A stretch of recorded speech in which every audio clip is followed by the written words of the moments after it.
আজকে অত্র দ্বীনী শিক্ষা প্রতিষ্ঠানের বার্ষিক ইসলামী সম্মেলনে আমার সংক্ষিপ্ত বক্তব্যের বিষয়বস্তু আল ঈমান বিল গায়ব, অদৃশ্যের উপর বিশ্বাস স্থাপন। আল্লাহ সুবহানাহু ওয়া তাআলা পবিত্র কোরআনের একদম শুরুতে, সূরা বাকারার একদম শুরুতে আল্লাহ সুবহানাহু ওয়া তাআলা বলেছেন, আলিফ লাম মিম যালিকাল কিতাবু লা রাইবা ফীহি হুদাল লিল মুত্তাকিন আল্লাযীনা ইউমিনুনা বিল গায়ব। আমি আল্লাহ এই কিতাব অবতীর্ণ করছি, যে কিতাবের মধ্যে সন্দেহের বিন্দুমাত্র অবকাশ নেই, আর এই কিতাব মুত্তাকিদের জন্য পথ প্রদর্শনকারী, হেদায়েতের আলোকবর্তিকা, হেদায়েতের মাধ্যম। আর মুত্তাকি তারাই যাদের এক নাম্বার গুণ ইউমিনুনা বিল গায়ব, তারা গায়েবে বিশ্বাস রাখে। গায়েব শব্দের অর্থ হচ্ছে অদৃশ্য, যা চোখে দেখা যায় না। তাহলে ঈমান বিল গায়েব শব্দের অর্থ হচ্ছে এমন কিছুর উপর বিশ্বাস স্থাপন করা যা পৃথিবীর কোনো মাধ্যমে দেখা সম্ভব নয়, না চোখে দেখা সম্ভব, না সায়েন্স অ্যান্ড টেকনোলজি দিয়ে দেখা সম্ভব। হ্যাঁ, অনুভব করা যেতে পারে, ফিল করা যেতে পারে, আন্ডারস্ট্যান্ড বুঝা যেতে পারে, চিন্তা এবং গবেষণা এবং ফিকির করে বুঝা যেতে পারে, কিন্তু সরাসরি দেখা সম্ভব নয়। ঈমান বিল গায়ব, অদৃশ্যের উপর বিশ্বাস। অদৃশ্যের উপর বিশ্বাস কেন জরুরি? বর্তমান বাংলাদেশে বিশেষত আমি গত 1-1.5-2 বছর যে আলোচনা করেছি, সে আলোচনাগুলোর সারমর্ম ছিল, যেগুলো ঘুরে ফিরে মাঝে মধ্যে এখনো বলি, যে আলোচনাগুলোর সারমর্ম ছিল ন্যায়পরায়ণতা, সত্যবাদিতা, মুসলমানদের সাথে বানু ইসরাইলদের মিলে যাওয়া, বানু ইসরাইলদের বিশাল ঘটনা আল্লাহ কোরআনে কেন বলেছেন সেগুলো থেকে মুসলমানদের শিক্ষা। গত আমার 1-1.5 বছরের আলোচনা দেখলে এগুলোই পাওয়া যাবে। আর 5ই আগস্ট পরবর্তী যখন বিভিন্ন ঘরানার, বিভিন্ন দল এবং মতের ইসলামপন্থী যারা, তাদের সাথে উঠা বসা, চলাফেরা, কথাবার্তা, বিভিন্ন প্রোগ্রামে একত্রিত হওয়া, এগুলোর যখন আল্লাহ সুবহানাহু ওয়া তাআলা সুযোগ দিলেন, তখন আমি আরেকটা জিনিস অনুভব করলাম যে মুসলমানদের ঈমান বিল গায়েব দুর্বল হয়ে গেছে। হয়তো আমারও মজবুত ছিল না ঈমান বিল গায়েব, বা হয়তো এখনও সেই পর্যায়ে নাই যে পর্যায়ে থাকা উচিত। আমি বলছি মানে আমি পরিপূর্ণ বিশ্বাস করি সেটিও বলছি না, কেন ওমর রাদিয়াল্লাহু তাআলা আনহু এত শক্ত ইমানদার হওয়ার পরও নিজের মুনাফিক হওয়া নিয়ে ভয় পেতেন। হুযায়ফা ইবনুল ইয়ামান রাদিয়াল্লাহু তাআলা আনহুকে তিনি বারবার জিজ্ঞাসা করতেন যে মুনাফিকদের যে লিস্ট আল্লাহর নবী তোমাকে দিয়েছে, কেন হুযায়ফা রাদিয়াল্লাহু তাআলা আনহু ছিলেন সিররুন নবী সাল্লাল্লাহু আলাইহি ওয়াসাল্লাম, সাহিবুস সির, রাসূল সাল্লাল্লাহু আলাইহি সাল্লামের গোয়েন্দা ডিপার্টমেন্টের অন্যতম একজন দায়িত্বশীল, যার সাথে তিনি অনেক গোপন কথা, যা অনেক অন্যজনের সাথে শেয়ার করতেন না, সেগুলো তার সাথে শেয়ার করতেন। ফলত মুনাফিকদের, রাসূল সাল্লাল্লাহু আলাইহি ওয়াসাল্লাম যাদের মুনাফিক মনে করতেন, তাদের তালিকা হুযায়ফার কাছে দেওয়া ছিল। তো ওমর রাদিয়াল্লাহু তাআলা আনহু নিজের এত মজবুত ইমানদার হওয়ার পরও তিনি সন্দেহ করতেন যে আমি মুনাফিক কিনা। হুযায়ফার কাছে জানতে চাইতেন যে আল্লাহর নবীকে আমাকে কখনো মুনাফিক হিসেবে উল্লেখ করেছে কিনা তোমার কাছে।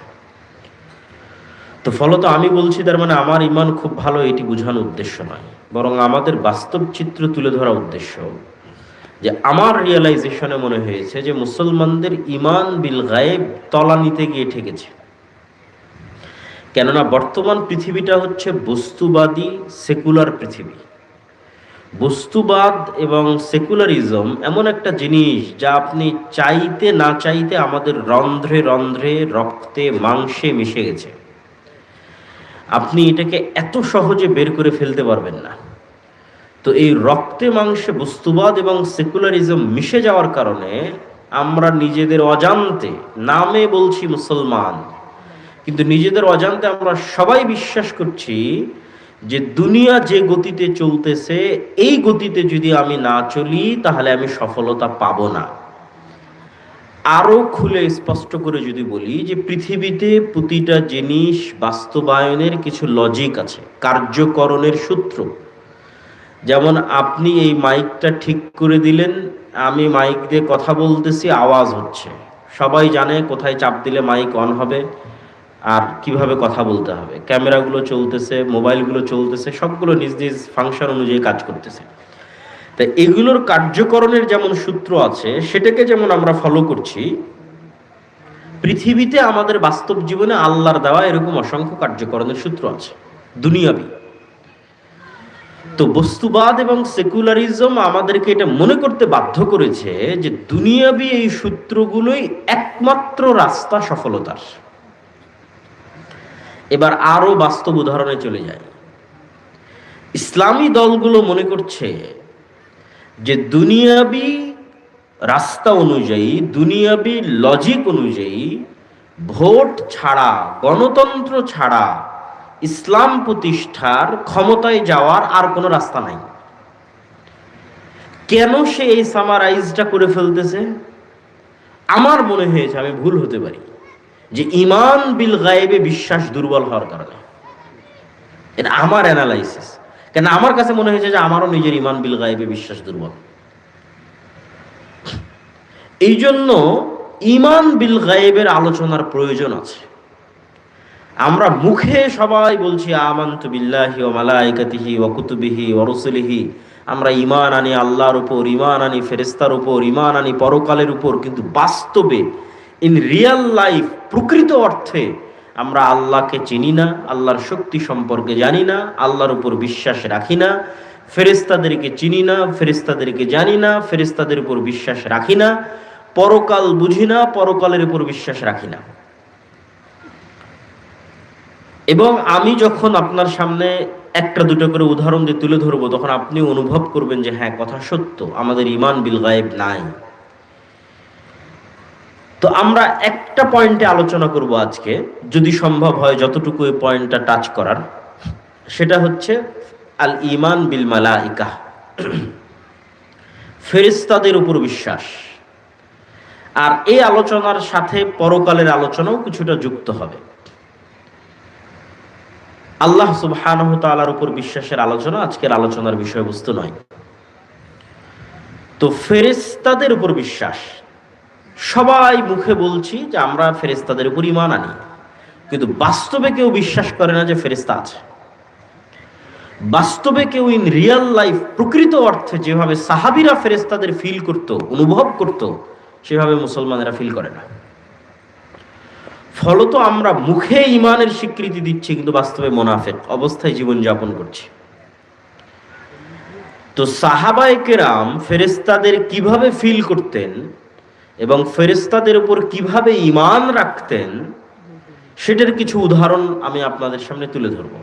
তার আগে ওই যে আয়াতগুলো তেলাওয়াত করছিলাম সূরা বাকারার, ওই আয়াতগুলোর ধারাবাহিকতায় শেষে আল্লাহ বলেছেন ওয়াবিল আখিরাতি হুম ইউকিনুন, আর মুত্তাকি তারা যারা পরকালের উপর ইয়াকিন রাখে।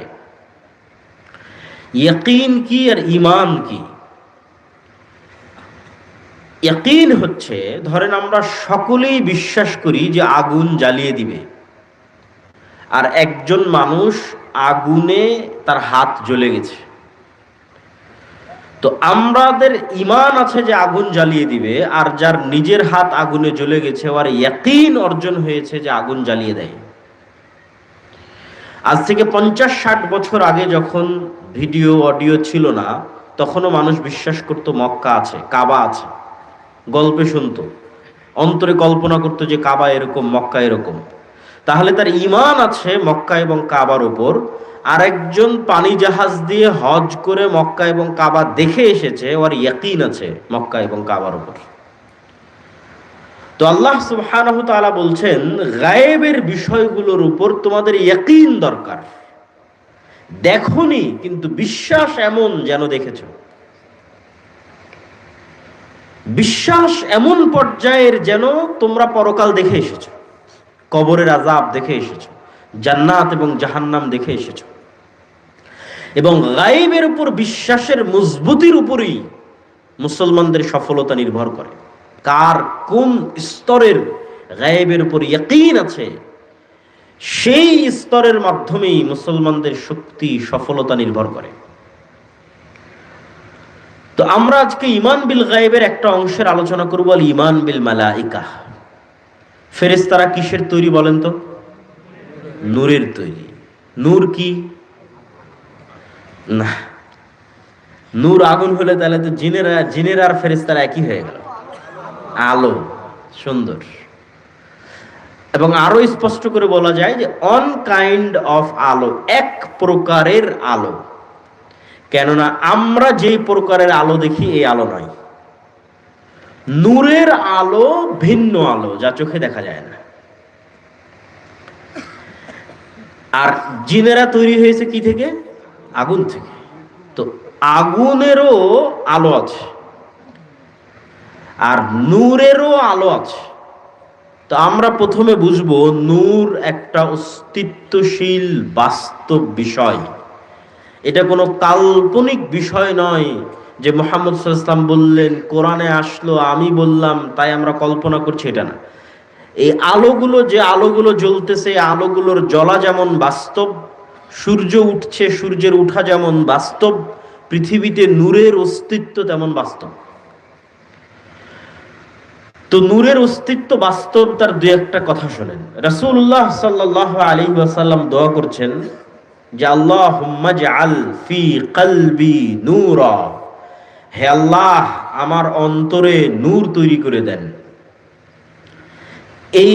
এই দোয়াটা অনেক লম্বা, যেখানে তিনি এভাবে বলতে থেকেছেন যে ওয়াফি সামঈ নূরা ওয়াফি বাসারি নূরা, আমার কানে নূর তৈরি করে দেন, আমার চোখে নূর তৈরি করে দেন, ওমিন ফাওকি নূরা, আমার উপরে নূর তৈরি করে দেন, তাহতি নূরা, আমার নিচে নূর তৈরি করে দেন, আমামি নূরা, সামনে নূর তৈরি করে দেন, পিছনে নূর তৈরি করে দেন, এবং আমার নূরকে বাড়িয়ে দেন, এবং আমার নাফসে নূর তৈরি করে দেন। তো এই একটা দোয়া যেটা রাসূল সাল্লাল্লাহু আলাইহি ওয়াসাল্লাম আল্লাহর কাছে চাচ্ছেন যে আল্লাহ, আপনি জিনিসটা একটু বুঝার চেষ্টা করেন, যে আপনি বলতেছেন আমার চোখের পাওয়ার কমে গেছে, আমার চোখের পাওয়ার বাড়াতে হবে। তাহলে এটা একটা বাস্তব জিনিস যে চোখের পাওয়ার কমে বাড়ে। আমি কানে কম শুনতেছি, আমার কানে একটা মেশিন লাগাতে হবে যেন আমি কানে বেশি শুনতে পাই। তার মানে এটা একটা বাস্তব জিনিস, কানে কম শোনা বেশি শোনা। ঠিক ওই লেভেলে রাসূল সাল্লাল্লাহু আলাইহি ওয়াসাল্লাম বলতেছে আমার চোখে নূর লাগবে, আমার কানে নূর লাগবে, আমার অন্তরে নূর লাগবে। ঠিক আমরা খাবারের মাধ্যমে ভিটামিন সংগ্রহ করি, এটা যেমন বাস্তব, আমরা খাবারের মাধ্যমে শক্তি সংগ্রহ করি, এটা যেমন বাস্তব, অন্তরে নূর তৈরি হওয়া তেমন বাস্তব। কানে এবং চোখে নূর তৈরি হওয়া তেমন বাস্তব। নূর একটা জিনিস, অস্তিত্বশীল জিনিস, যা তৈরি হয়। ঠিক কানে এবং চোখে যেমন পাওয়ার তৈরি হচ্ছে, চশমা লাগাচ্ছেন পাওয়ার তৈরি করার জন্য, বাস্তব। এই রকম বাস্তব এবং সত্য নূর। রাসূলুল্লাহ সাল্লাল্লাহু আলাইহি ওয়াসাল্লাম আরেক হাদিসে বলছেন যে সমগ্র আসমান এবং জমিন যে আলো, এই আলোর মূল উৎস হচ্ছে আল্লাহ সুবহানাহু তাআলার চেহারার পর্দা, নূর। হিজাব ওয়াজহি, আল্লাহ সুবহানাহু তাআলার চেহারা ঢাকা আছে নূর দিয়ে। লাউ কাশাফাহু, যদি এই নূর সরিয়ে নেওয়া হতো তাহলে আল্লাহ সুবহানাহু তাআলার চেহারার তাজাল্লিতে আসমান এবং জমিন জ্বলে পুড়ে ছারখার হয়ে যেত। তাহলে নূর আল্লাহ সুবহানাহু তাআলার চেহারার পর্দা, যেটা দিয়ে আল্লাহ সুবহানাহু তাআলার চেহারা ঢাকা আছে। এবং সলুহা আলাইহি আমরুদ দুনিয়া ওয়াল আখিরাহ, এবং আসমান এবং জমিনের সকল কিছু পরিচালিত হচ্ছে, নির্ভরশীল হয়ে আছে, কানেক্টেড হয়ে আছে নূরের মাধ্যমে, সম্পৃক্ত হয়ে আছে নূরের মাধ্যমে। তাহলে নূরের আরো একটা বিষয় বোঝা গেল যে নূর এতটা অস্তিত্বশীল যে সমগ্র পৃথিবী, আসমান জমিন এবং সৃষ্টি জীব এবং আল্লাহ সুবহানাহু ওয়া তাআলার মাঝে পর্দা হিসেবে আছে নূর। এবং কোরআনের বহু আয়াতে আল্লাহ সুবহানাহু ওয়া তাআলা, যেগুলো বিস্তারিত আজকে আয়াত ধরে ধরে আপনাদের সামনে পড়ছি না, কিন্তু আমার যে বই সামনে আসতেছে সেই বইয়ে সেগুলো সব আয়াত উল্লেখ করা আছে, যেখানে আল্লাহ সুবহানাহু ওয়া তাআলা কোরআনকে নূর বলছেন, যেখানে আল্লাহ সুবহানাহু ওয়া তাআলা তার ওয়াহী, তার কিতাবকে নূর বলছেন, তার দ্বীনকে নূর বলছেন। যে আল্লাহ সুবহানাহু তাআলার নূরকে যারা নিভাতে চায় তারা কখনোই আল্লাহ সুবহানাহু তাআলার নূরকে নিভাতে পারবে না। তিনি মুতিম্মু নূরি, তার নূরকে তিনি পূর্ণ করেই ছাড়বেন। ওয়ালাউ কারিহাল কাফিরুন ওয়ালাউ কারিহাল মুশরিকুন, যদিও কাফের এবং মুশরিকরা অপছন্দ করে, সেই নূর হচ্ছে ইসলাম, সেই নূর হচ্ছে কোরআন। এগুলোকে আল্লাহ সুবহানাহু তাআলা নূর বলেছেন। এবার নূর যখন আপনি বুঝলেন যে নূর একটা বাস্তব জিনিস, এখন আরেকটু আমরা গভীরে আরো অনুভব করি যে নূর যদি এত বাস্তব হয় তো চোখে দেখা যায় না কেন, বিজ্ঞান ধরতে পারে না কেন, সায়েন্স অ্যান্ড টেকনোলজিতে বের করা যায় না কেন যে নূর আছে পৃথিবীতে? নূর আমার অন্তরে তৈরি হচ্ছে, আমার অন্তরে নূর নাই, অন্তর মারা গেছে। কি দিয়ে, কোন যন্ত্র দিয়ে পরীক্ষা করব? আমার চোখের পাওয়ার কমে যাচ্ছে, এটা মাপার যন্ত্র আছে, কিন্তু আমার অন্তরে নূর নাই, মারা গেছে, এটা মাপার আমার যন্ত্র কোথায়? অতএব আমি বাস্তবে অনুভব করতে চাই নূর আছে। তাহলে দুটো উদাহরণ দিয়ে আমরা এখান থেকে সামনের দিকে এগিয়ে যাব। আমাদের আলোচনার বিষয় ফেরেশতাদের প্রতি ঈমান। ফেরেশতারা কিসের তৈরি? নূরের তৈরি। আমরা বুঝবো যে নূর আছে পৃথিবীতে, আমাদের আশেপাশে সব জায়গায় নূর আছে, আমরা দেখতে পাচ্ছি না। তো চলেন এবার দেখতে পাচ্ছি না তাহলে কেন আছে।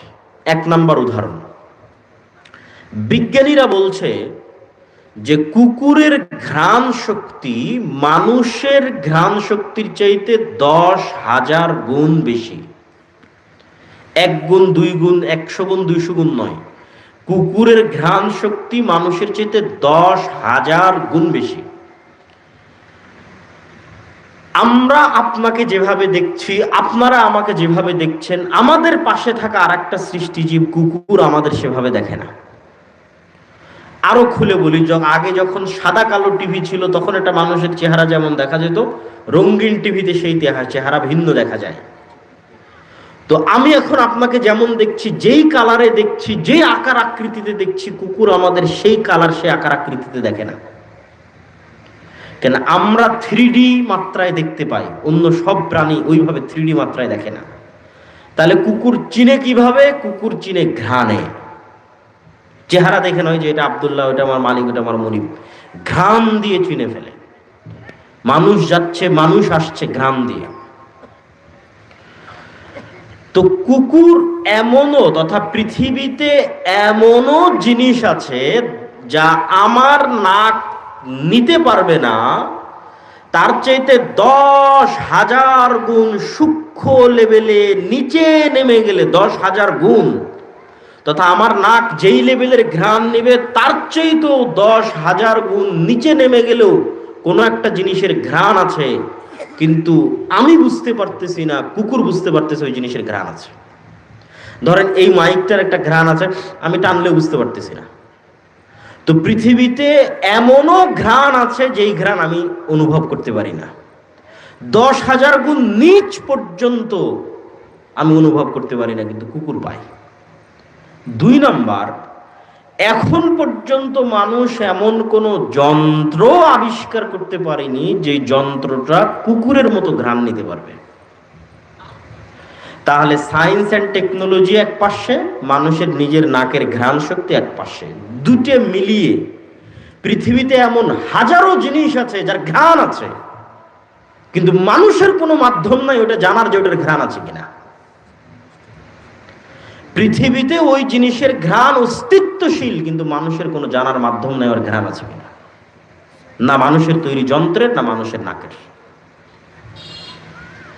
2 নাম্বার উদাহরণ, এরকম হাজার উদাহরণ আল্লাহর সৃষ্টিজীবের মধ্যে আছে, কিন্তু আমরা শুধু 2টা উদাহরণ দিয়ে রাসূল সাল্লাল্লাহু আলাইহি ওয়াসাল্লামের একটা হাদিস বলবো, বলে সামনের দিকে আগাবো।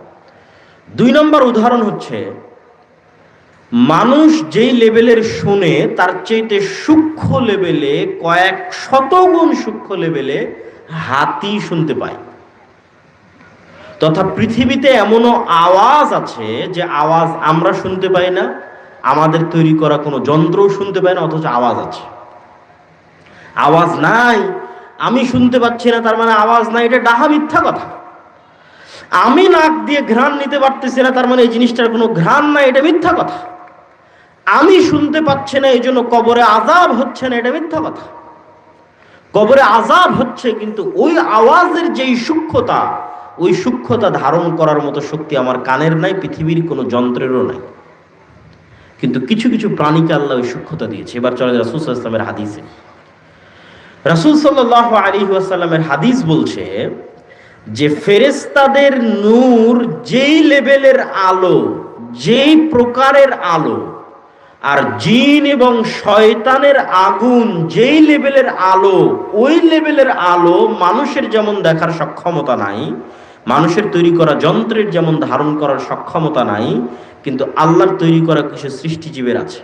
রাসূল সাল্লাল্লাহু আলাইহি ওয়াসাল্লাম বলে দিয়েছেন যে জিন শয়তানের লেভেলের আলো দেখার সক্ষমতা কুকুরের আছে, আর ফেরেশতা লেভেলের আলো, নূর লেভেলের আলো দেখার সক্ষমতা মোরগের আছে। তাহলে নূর পৃথিবীতে অস্তিত্বশীল না অস্তিত্বশীল নয়? বলেন। নূর পৃথিবীতে আছে না নাই? আমাদের আশেপাশে এখন আছে না নাই? আছে। আমি বুঝতে পারছি না, দেখতে পাচ্ছি না, তার মানে না, এটা ভুয়া কথা। অসংখ্য জিনিস এরকম যেটা আমরা পাই না। তারপরে এটা শেষ উদাহরণ, নূর প্রমাণ করতে গিয়ে শেষ উদাহরণ। যদিও এটা ওই উদাহরণ নয় যে যন্ত্র ধরতে পারতেছে না, যন্ত্র ধরতে পারছে কিন্তু আমরা চোখে দেখি না। সেটা কি? সেটা হচ্ছে আপনি রিমোট দিয়ে এসি অন করতেছেন, ওই রিমোট থেকে একটা আলো বের হয়ে এসিতে গিয়ে লাগতেছে, আলো দিয়ে এসি অন হচ্ছে, আলোতে এসি অফ হচ্ছে। ওই আলো আপনি দেখেন না, কিন্তু যন্ত্র ওই আলো ধারণ করে, আলোর ওয়েভ। আমার বক্তব্য লাইভ চলতেছে, এটা আলোর মাধ্যমে যাচ্ছে। আমেরিকায় বসে আলোর ওয়েভের মধ্যে দেখতে পাচ্ছে আমেরিকায় বসে আমার বক্তব্যের লাইভ, এবং আমার আওয়াজ আলোর ওয়েভের মধ্যে দিয়ে মোবাইলে আমেরিকা এবং লন্ডনে চলে যাচ্ছে সাথে সাথে। আলোর গতি এত দ্রুত যে সাথে সাথে চলে যাচ্ছে।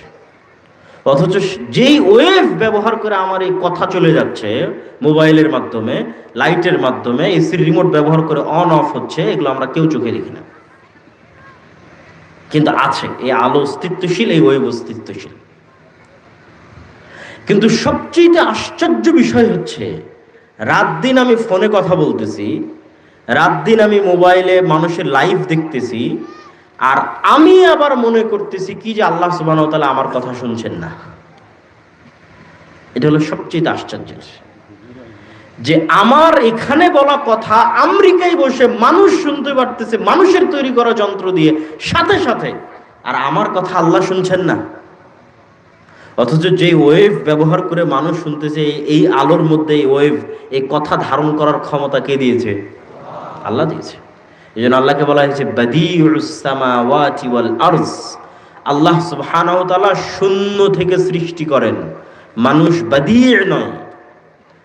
মানুষ কোনো কিছুই শূন্য থেকে তৈরি করতে পারে না, আগে থেকেই আল্লাহ রেখেছেন, মানুষ ব্যবহার করে। ব্যবহার করা জানতো না। আল্লাহ সুবহানাহু ওয়া তাআলা যদি ন্যূনতম ভারসাম্য এদিক ওদিক করে দেন, তাহলে মানুষ আর ব্যবহার করতে পারবে না। তথা আলোর ওয়েভের মধ্যে ভারসাম্য ন্যূনতম পরিবর্তন হয়ে গেলে আমার আওয়াজও যাবে না, লাইভও হবে না, কথাও শোনা যাবে না, বিমানও উঠতে পারবে না যদি আমাদের উপরের যে আবহাওয়ার স্তর আছে সেটার মধ্যে কোনো পরিবর্তন হয়। যাক, এই পয়েন্টের শেষের দিকে চলে এসেছি। তাহলে নূর অস্তিত্বশীল। আল্লাহ হচ্ছেন নূরুস সামাওয়াতি ওয়াল আরজ, আসমান এবং জমিনের নূর, এবং নূর থেকেই সৃষ্টি হচ্ছে ফেরেশতা। আর ফেরেশতার উপর ঈমান মানে কেমন লেভেলের ঈমান? এবার আসেন রাসূল সাল্লাল্লাহু আলাইহি ওয়াসাল্লামের যুগের কিছু উদাহরণ। রাসূল সাল্লাল্লাহু আলাইহি ওয়াসাল্লামের যুগের কিছু উদাহরণ। এক ব্যক্তি এক রাস্তা দিয়ে অতিক্রম করতেছে, সে মেঘ থেকে আওয়াজ শুনলো যে উমুকের জমিতে পানি বর্ষণ করো। সহিহ হাদিস। মেঘ সেখানে চলে গেল, বৃষ্টি বর্ষণ হলো। ওই বৃষ্টি এবং পানির নালা ধরে সেই ব্যক্তি এগিয়ে গিয়ে ওই ব্যক্তিকে জিজ্ঞেস করছে, ভাই তোমার নাম কি? তো সে যে নাম বলছে ওই নাম সে মেঘে শুনেছে। দুই নম্বর হাদিস, রাসূলুল্লাহ সাল্লাল্লাহু আলাইহি ওয়াসাল্লাম খন্দকের যুদ্ধ শেষ করে ঘরে ঢুকেছেন এবং গোসল করেছেন। আয়েশা রাদিয়াল্লাহু তাআলা আনহা বলছেন, তো জিবরাইল এসে রাসূল সাল্লাল্লাহু আলাইহি ওয়াসাল্লামকে বলছে যে আপনি অস্ত্র রেখে দিয়েছেন, আমরা অস্ত্র রাখিনি। কেন? তোমরা কেন অস্ত্র রাখনি? তো বলে, খন্দকের যুদ্ধের সময় মদিনার মধ্যে অবস্থান করা বানু কোরাইজা, বানু কায়নুকা, বানু নাজির, তিনটা ইহুদি গোত্র আল্লাহর নবীর সাথে গাদ্দারি করেছে। এদেরকে মদিনা থেকে বের করে দিতে হবে, শাস্তি দিতে হবে, এই জন্য আমরা অস্ত্র রাখিনি। আপনি এবং আপনার সাহাবীরা অস্ত্র নিয়ে রওনা দেন। এবার আনাস রাদিয়াল্লাহু তাআলা আনহু বলছে, আল্লাহর নবীর নির্দেশে আমরা পুনরায় বানু কোরাইজা, বানু কায়নুকা, বানু নাজির গোত্রের দিকে রওনা দেওয়া শুরু করলাম। তো আমরা দেখছি আমাদের পৌঁছার আগেই ইহুদি গোত্রের অলিগলিতে ধুলা উঠতেছে। তো কিসের ধুলা? আমাদের আগেই জিব্রাইলের বাহিনী, ঘোড় সওয়ার জিব্রাইলের বাহিনী সেখানে পৌঁছে যাওয়ায় জিব্রাইলের বাহিনীর পদাঘাতে ধুলা উঠতেছে। বলেন আল্লাহু আকবার। আনাস রাদিয়াল্লাহু তাআলা আনহু বলতেছে, উহুদের যুদ্ধে হানজালা রাদিয়াল্লাহু তাআলা আনহু নামে একজন সাহাবী মারা গেছে, শহীদ হয়েছে। তিনি বাসর ঘর থেকে বের হয়ে গিয়ে শহীদ হয়েছে। তার স্ত্রীর দেওয়া সংবাদের কারণে সাহাবীরা চাচ্ছে তাকে গোসল দিবে। রাসূল সাল্লাল্লাহু আলাইহি ওয়াসাল্লাম বলছেন, তাগসিলুহুল মালায়েকা, হানজালাকে গোসল দেওয়ার দরকার নাই, ফেরেশতারা অলরেডি তাকে গোসল দিয়ে দিয়েছে। বদরের যুদ্ধে আব্দুর রহমান বিন আউফ রাদিয়াল্লাহু তাআলা আনহু বলছেন যে আমার দুই পাশে দুইজন ব্যক্তি ঘোড়ায় যুদ্ধ করতেছে, সাদা ধবধবে কাপড় পরিধান করে, যাদেরকে মদিনাতে আমি আগে কোনোদিন দেখিনি, পরে কোনোদিন দেখিনি। রাসূল সাল্লাল্লাহু আলাইহি ওয়াসাল্লামকে গিয়ে যখন আমি জানালাম এই ঘটনা, আল্লাহর নবী বললেন তারা দুইজন ছিল জিবরাইল এবং মিকাইল। আমি যতগুলো হাদিস বলছি সব সহিহ হাদিস, বেশিরভাগই বুখারী মুসলিমের হাদিস।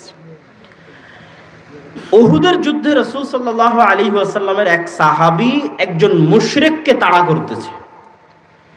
তাড়া করতে গিয়ে সে একটা অদৃশ্য আওয়াজ শুনলো, আকদিম হাইজুম, দ্রুত এগিয়ে চলো হে হাইজুম।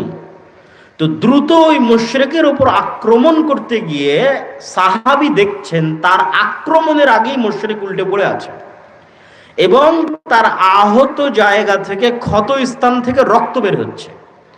এই ঘটনা সাহাবী রাসূলুল্লাহ সাল্লাল্লাহু আলাইহি ওয়াসাল্লামকে শোনালেন। আল্লাহর নবী বললেন এটি ছিল তৃতীয় আসমান থেকে আসা ফেরেশতা। আল্লাহু আকবার। ফেরেশতাদের ঘটনা রাসূল সাল্লাল্লাহু আলাইহি ওয়াসাল্লামের জীবদ্দশায় সাহাবীদের বাস্তবে চোখে দেখা অসংখ্য, অগণিত, বলতে বলতে শেষ করা যাবে না, এত বেশি। আর এগুলো শুধু হাদিস থেকে নয়, স্বয়ং আল্লাহ সুবহানাহু ওয়া তাআলা পবিত্র কোরআনের সূরা আলে ইমরানে, সূরা নেসায় আল্লাহর নবীর সহযোগিতায় বদরে, উহুদে, খন্দকে, হুনাইনে 1000, 3000, 5000 করে ফেরেশতা তিনি অবতীর্ণ করেছেন। তার স্পষ্ট ঘোষণা পবিত্র কোরআনে আল্লাহ সুবহানাহু ওয়া তাআলা দিয়েছে যে বদর, উহুদ, খন্দক, হুনাইনে 1000, 3000, 5000 করে ফেরেশতা অবতীর্ণ হয়েছে। রাসূলুল্লাহ সাল্লাল্লাহু আলাইহি ওয়াসাল্লাম একদিন মসজিদে নববীতে বসে আছেন। এইরকম মুষ্টি কয়েক, গুটি কয়েক সাহাবীদের জামাতও বসে আছে। একজন অপরিচিত ব্যক্তি মসজিদে নববীতে প্রবেশ করলো। চুল উস্কো খুস্কো নয়, সফরের কোনো আলামত নাই, চিনাও যায় না। এই সফর আজকের বিমানের যুগের সফর নয়, এই সফর মরুভূমির সফর। তো কোনো আলামত নাই সফরের। ওমর রাদিয়াল্লাহু তাআলা আনহু বলছেন তাকে আমরা চিনিও না। আজকের 1400 বছর পরের মদিনা এত ছোট শহর যে এখনো মদিনার সব মানুষকে চেনা সম্ভব। আর আমরা যেই সময়ের হাদিস বলছি এইটা আজ থেকে 1400 বছর আগে, যখন সর্বোচ্চ 500 থেকে 600, 1000 মানুষ মদিনায় বসবাস করে, সবাই সবাইকে চেনে। তাহলে চিনিও না, দূর থেকেও আসেনি, কেননা সফরের আলামত নাই। তো বিমানের সফর নয়, মরুভূমির সফর, ঘোড়া রুটের সফর। রাসূল সাল্লাল্লাহু আলাইহি সাল্লামকে সে জিজ্ঞেস করছে, মাল ইসলাম, মাল ঈমান, মাল ইহসান, মাতা সাআহ, ইসলাম কি, ঈমান কি, ইহসান কি, কিয়ামত কখন হবে? রাসূল সাল্লাল্লাহু আলাইহি ওয়াসাল্লাম সবগুলো প্রশ্নের উত্তর দিলেন। ওই ব্যক্তি পাল্টা বলতে থাকছে, আপনি ঠিক বলেছেন, ঠিক বলেছেন। সব ঘটনা শেষ হয়ে যখন ফিরে চলে যাচ্ছেন, আল্লাহর নবী জিজ্ঞেস করলেন সাহাবীদের, তোমরা কি জানো ইনি কে? তো বলে, না, আমরা তো জানি না ইনি কে। রাসূল সাল্লাল্লাহু আলাইহি ওয়াসাল্লাম বললেন, এটা জিবরাইল তোমাদেরকে দ্বীন শেখানোর জন্য এসেছিল।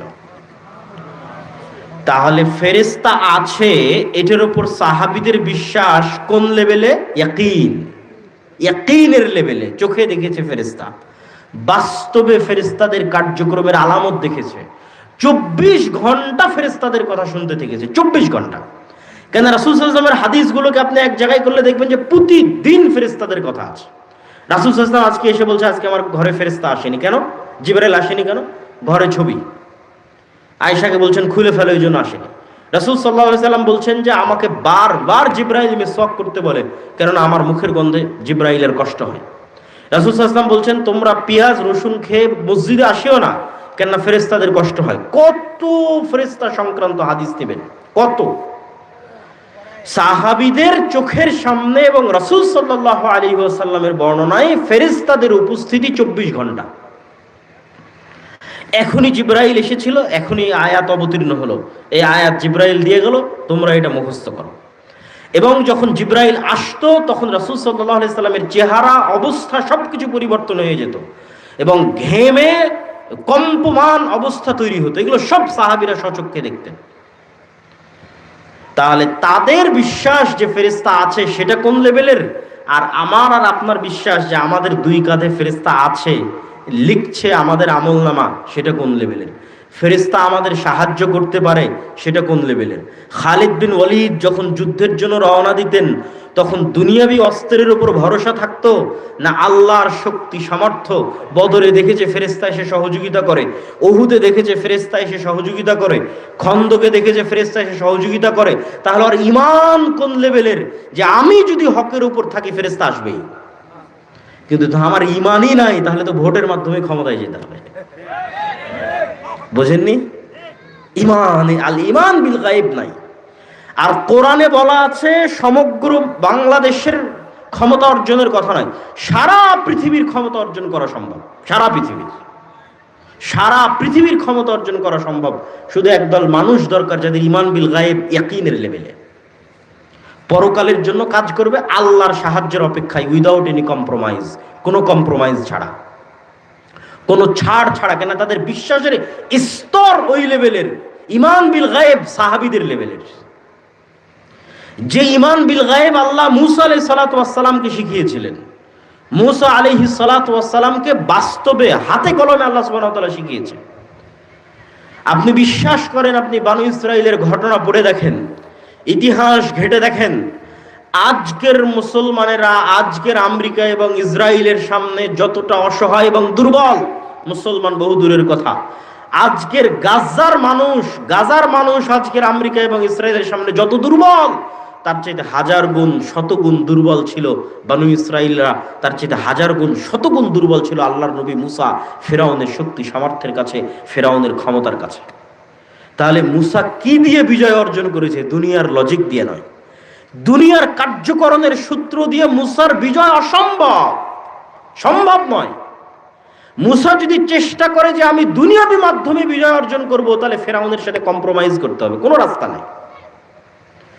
মুসা যদি মনে করে আমি দুনিয়াবি মাধ্যমেই ফেরাউনের সামনে বিজয় অর্জন করব, তাহলে কম্প্রোমাইজ ছাড়া মুসার কোনো রাস্তা নাই। কেন? মুসা অসহায়, মুসা দুর্বল, কোনো ক্ষমতা নাই, কোনো সামর্থ্য নাই। তাহলে মুসা বিজয় অর্জন করেছে কি দিয়ে? আল ঈমান বিল গায়বের উপর ইয়াকিনের লেভেলের বিশ্বাস। কেন? মুসা জানে আল্লাহ কে, আল্লাহর শক্তি কি, আল্লাহর ক্ষমতা কি, আর এটাই আল্লাহ মুসাকে শিখিয়েছে। বলছে মুসা তোমার হাতে কি? তো লাঠি, লাঠি ছেড়ে দাও, সাপ হয়ে গেছে, আবার ধরো, লাঠি হয়ে গেছে। তাহলে দুনিয়ার লজিকে এটা লাঠি, আল্লাহ সুবহানাহু ওয়া তাআলা মুসাকে শিখাচ্ছেন দুনিয়ার মানুষ মনে করবে এটা লাঠি, কিন্তু আমার ক্ষমতা সেকেন্ডে আমি এটাকে সাপ পরিণত করে দিতে পারি। তাহলে বিশ্বাস রাখতে হবে তোমাকে কার উপর? আল্লাহর ক্ষমতার উপর। এটা শিখো, প্র্যাকটিক্যাল লাইফে প্রতিদিন শিখো। এতদিন যাবত যেই লাঠি নিয়ে তুমি চলাফেরা করলা, যেই লাঠি দিয়ে তুমি পাতা পাড়তা, যেই লাঠি দিয়ে তুমি লাফ দিয়ে খাল পেরিয়ে যেতা, ওই লাঠিকে আল্লাহ সাপ বানিয়ে দিল। দেখো তোমার চোখের সামনে। তাহলে তোমার ভরসা দুনিয়ার লজিকের উপর নয়, কার ক্ষমতার উপর? আল্লাহর ক্ষমতার উপর। এটা মুসা আলাইহিস সালামকে প্র্যাকটিক্যালি আল্লাহ শিখিয়েছে। মুসা আলাইহিস সালাম প্র্যাকটিক্যালি এটাই শিখেছেন যে আমার আজীবন যেই লাঠি দিয়ে আমি চলাফেরা করতাম, সফর করতাম, ওই লাঠিকে আল্লাহ সেকেন্ডে সাফ করে দিচ্ছে। তাহলে এই আল্লাহর সহযোগিতা যদি আমার সাথে থাকে, যে কোনো কিছু হতে পারে। দুনিয়ার উপর ভরসা করে লাভ নাই, একমাত্র আল্লাহর উপরই ভরসা করে, এটা উনি শিখেছেন। এবং জাদুকরেরা যে মুসা আলাইহিস সালাতু ওয়াস সালামের লাঠিকে সাপ হওয়া দেখে সিজদা দিল, ওইটার পিছনেও কারণ ছিল এটা যে জাদুকরেরাও কিন্তু তাদের দড়ি ছেড়েছিল, তাদের লাঠি ছেড়েছিল, ওগুলো কিন্তু সাপ হয়েছিল। হাজার হাজার টপ লেভেলের বড় বড় জাদুকর উপস্থিত হয়েছিল, যাদের হাতের লাঠি এবং দড়িও সাপে পরিণত হয়েছিল। যেই সাপ, হাজার হাজার সাপ দেখে মুসা আলাইহিস সালাম ভয় পেয়ে গেছিলেন। তো ওরা ওদের দড়িকে সাপ বানানোর পরও কেন সিজদা দিল? ওদের দড়িগুলো যে সাপ হয়েছিল, এটা ছিল চোখের ভেলকি, জাদুর সাপ, জাদু সত্য। আর মুসা আলাইহিস সালাতু ওয়াস সালামের লাঠি যে সাপ হয়েছিল, এটা জাদুর সাপ ছিল না, এটা একদম আস্ত জ্যান্ত পুকুরে নদীতে থাকা যে আল্লাহর সৃষ্টি যে জ্যান্ত সাপ, জাদুর নয়, একদম সেই জ্যান্ত সাপ হয়ে গেছিল মুসা আলাইহিস সালাতু ওয়াস সালামের লাঠি, যা ওদের সব সাপগুলোকে খেয়ে ফেলেছিল। জ্যান্ত আস্ত সাপ, এটা কোনো জাদুর সাপ নয়। তখন ওরা বুঝে গেছে এটা তো জাদু নয়, তো মহান আল্লাহর শক্তি, তখন সিজদা করেছে।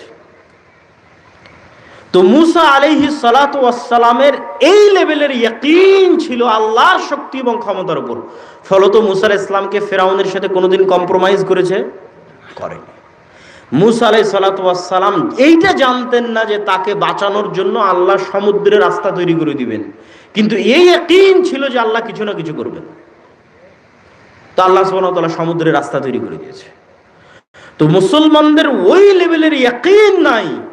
মুসলমানেরা মনে করে নিয়েছে যে বস্তুবাদী সবকিছু, সেকুলারিজমই সবকিছু, অতএব কম্প্রোমাইজ করে আমাদেরকে ক্ষমতায় যেতে হবে। বরং ঈমান ঠিক রেখে মজবুত ভাবে কাজ করলে আল্লাহর সাহায্য যে আসতে পারে এই বিশ্বাস নাই। কেন ফেরেশতার উপর বিশ্বাস নাই? কয়জন বিশ্বাস করে ফেরেশতার উপর? সবাই বুকে হাত দিয়ে বলুক যে সে বিশ্বাস করে ফেরেশতার উপর। অথচ ফেরেশতার অস্তিত্ব কত অস্তিত্বশীল, ফেরেশতার অস্তিত্ব যে আপনি জন্মের পর আপনার বাবাকে দেখেছেন, জন্মের পর আপনার মাকে দেখেছেন, এখন বয়স হয়ে গেছে আপনার ছেলেকে দেখছেন। তো আপনার ছেলের অস্তিত্ব যত সত্য আপনার কাছে, আপনার মা এবং পিতার অস্তিত্ব যত সত্য আপনার কাছে, তার চেয়ে বেশি সত্য আপনার সাথে ফেরেশতার অস্তিত্ব। কেন জানেন? আদম আলাইহিস সালাতু ওয়াস সালাম জন্মগ্রহণের পর তার বাপকেও দেখেনি, জন্মগ্রহণের পর তার সন্তানকেও দেখেনি। আদম আলাইহিস সালাতু ওয়াস সালাম সৃষ্টির পর তার স্ত্রীকেও দেখেনি। আদম আলাইহিস সালাতু ওয়াস সালাম সৃষ্টির পর সর্বপ্রথম ভিন্ন জগতের দুইটা প্রাণীকে দেখেছে, একটা জিন আর একটা ফেরেশতা। তা আমরা তো আদমেরই সন্তান, আমি মনে হয় বুঝাতে পারলাম না। তাহলে মানুষ দুনিয়াতে আসার আগে সবার আগে মানুষকে দেখেছে না সবার আগে কাকে দেখেছে? ফেরেশতার জিনকে দেখেছে, ফেরেশতার শয়তানকে দেখেছে। তাহলে আমরাও যখন মায়ের পেট থেকে জন্ম নিয়েছি তখন আমাদের সাথে একটা ফেরেশতা আছে, একটা জিন আছে। এটা আমার মায়ের অস্তিত্বের চেয়ে বেশি সত্য, এটা আমার পিতার অস্তিত্বের চেয়ে বেশি সত্য। কেন আমার আদি পিতা ইব্রাহিম সৃষ্টির পর সর্বপ্রথম ফেরেশতার জিন দেখেছে। কিন্তু এরা ভিন্ন জগতের প্রাণী, আমরা হচ্ছে 3D জগতের প্রাণী। আমাদের নিম্ন জগতেরও প্রাণী আছে, 2D জগতের প্রাণী, ওরা আমাদের মতো দেখে না। যেটা আমি বললাম, কুকুর আমাকে আমার মতো দেখে না, সাপ আমাকে আমার মতো দেখে না। আমার এই চেহারা যেই রকম এইরকম সাপ দেখতে পারে না। ও 2D, মানে 2 ডাইমেনশনে বসবাস করে, সামান্য ভিন্ন স্টাইলে সে আমাদের চিনতে পারে। তো আমরা 3D, 4D, 5D তে যদি কেউ থাকে আমরা দেখতে পাবো না, সম্ভব নয় আমাদের পক্ষে দেখা, ওই লেভেলে দেখা সম্ভব নয়। কিন্তু পৃথিবীতে তাদের অস্তিত্ব আছে। আর পুরো কোরআন আল্লাহ সুবহানাহু ওয়া তাআলা শয়তান এবং ফেরেশতা দিয়ে পরিপূর্ণ করে রেখেছে। রাসূলুল্লাহ সাল্লাল্লাহু আলাইহি ওয়াসাল্লামের হাদিস শয়তান এবং ফেরেশতা দিয়ে পরিপূর্ণ। আপনারাও আপনাদের বাস্তব জীবনে পরীক্ষা করে দেখেন যে আমাদের বন্ধুত্ব কার সাথে বেশি? আমাদের বন্ধুত্ব শয়তানের সাথে বেশি, আমাদের বন্ধুত্ব ফেরেশতাদের সাথে নাই। অথচ আমাদের সাথে 2 জন বন্ধু সব সময় আছে। বাস্তবে যদি একদম রিয়াল প্র্যাকটিক্যাল লাইফে যদি আপনি শয়তান আর ফেরেশতার অস্তিত্ব বুঝতে চান, তাহলে 2টা পরীক্ষা করতে পারেন। আপনাকে 2টা পরীক্ষা দিলাম করার জন্য। যেই দুইটা পরীক্ষা বাস্তবে পরীক্ষা করার মাধ্যমে আপনি দেখবেন যে হ্যাঁ পৃথিবীতে শয়তানের অস্তিত্ব আছে, বাস্তবে পরীক্ষা করে দেখবেন যে হ্যাঁ পৃথিবীতে ফেরেশতার অস্তিত্ব আছে, এবং আপনার মা বাবার অস্তিত্বের চাইতে বেশি সত্য। সেই দুইটা পরীক্ষা কি? চলেন 1 নাম্বার শয়তানের পরীক্ষা দেখি, যে আমরা বাস্তবে টেস্ট করব যে শয়তান আছে। কোনো একদিন খুব শক্ত নিয়ত নিয়ে, দীর্ঘ প্রস্তুতি নিয়ে 2 রাকাত সালাত আদায় করবেন, অজু করে সুন্দর জামা গায়ে দিয়ে নির্জন ঘরে। যেই 2 রাকাত সালাতে সর্বোচ্চ চেষ্টা করবেন যেন আল্লাহর কথা ছাড়া আর কোনো কথা মনে না পড়ে। যেই সর্বোচ্চ চেষ্টা সম্ভব আপনার দ্বারা সেই সর্বোচ্চ চেষ্টা করবেন। ওই সর্বোচ্চ চেষ্টার স্তরে গিয়ে যখন আপনি হাত বুকে বেঁধে দাঁড়াবেন সালাতের জন্য, খুব শক্ত নিয়ত নিয়ে যে আজকের 2 রাকাত সালাতে আল্লাহর কথা ছাড়া আর কোনো কথা মনে আসবে না।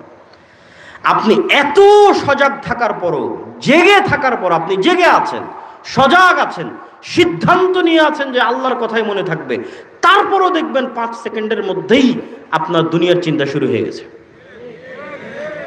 এবং 5-10 সেকেন্ড চলার পর হঠাৎ করে আপনার মনে হচ্ছে আরে আজকের সালাত তো আমি সিদ্ধান্ত নিয়ে শুরু করেছিলাম যে দুনিয়ার কথা মনে করবো না, কিভাবে মনে পড়ে গেল?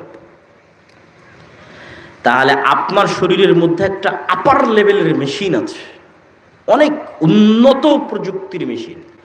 এইটা এই মোবাইল নয়, কেন এই মোবাইল দিয়ে মানুষের সাথে মানুষের যোগাযোগ হয়, এর চাইতে কত হাজার লক্ষ কোটি গুণ ডেভেলপ মেশিন মানুষের শরীরের মধ্যে রাখা আছে, যেটা সায়েন্সের টেকনোলজির পক্ষে ধরা সম্ভব নয়। ওই মেশিন কেন এত আপার লেভেলের?